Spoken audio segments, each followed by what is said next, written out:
ನಮಸ್ಕಾರ ಸರ್. ಬೆಳಗ್ಗೆ ಒಳ್ಳೆ ವೆದರು. ಒಬ್ಬೊಬ್ಬನೇ ಬಂದು ಬೆಟ್ಟ ಹತ್ತೋದ್ರಲ್ಲೂ ಮಜಾ ಇದೆ, ಏನಂತೀರ?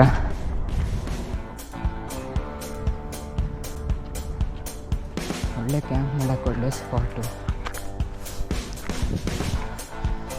ಎಲ್ಲೇ ಹೋದರೂ ಇಲ್ಲ. ಯಾವುದೋ ಕೇರಳಲ್ಲಿದೆ ಅಲ್ವಾ ದೇವಸ್ಥಾನ. ಸ್ಪೆಷಾಲಿಟಿ ಏನು ಅಂದರೆ ಬರೀ ಅಮಾವಾಸ್ಯೆ ಸೋಮವಾರಗಳು ಮಾತ್ರ ತೆಗೀತು. ಒಂದು 8 o'clock ಆಗ್ತಿದೆ. ಹೆಂಗಿದೆ ನೋಡಿ ಬೆಟ್ಟ, ಫುಲ್ಲು ಮಿಸ್ಟಲ್ ಕವರ್ ಆಗಿದೆ. Happy new year.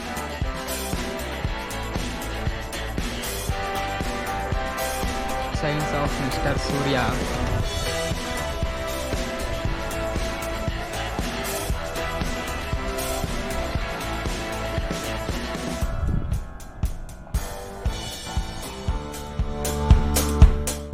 Hello guy, Surya ಬಂದಿಲ್ಲ. ಟೈಮು ಆಲ್ಮೋಸ್ಟ್ 9 o'clock ಆಗ್ತಾ ಬಂತು. ಮಿಸ್ಟರ್ ಸೂರ್ಯ ಬಂದಿಲ್ಲ. ನಮ್ಮ ಮನೆಯಿಂದ ಫೋನ್ ಮಾಡ್ತಾವ್ರೆ, ಬೆಳಗ್ಗೆ ಎಲ್ಲೋ ಹೋದೆ, ಕೇಳೋರು ಯಾರು ಇಲ್ವ ನಿನಗೆ ಅಂತ. ಸೊ ವಾಪಸ್ ಹೋಗೋಣ. Take care. Happy new year once again.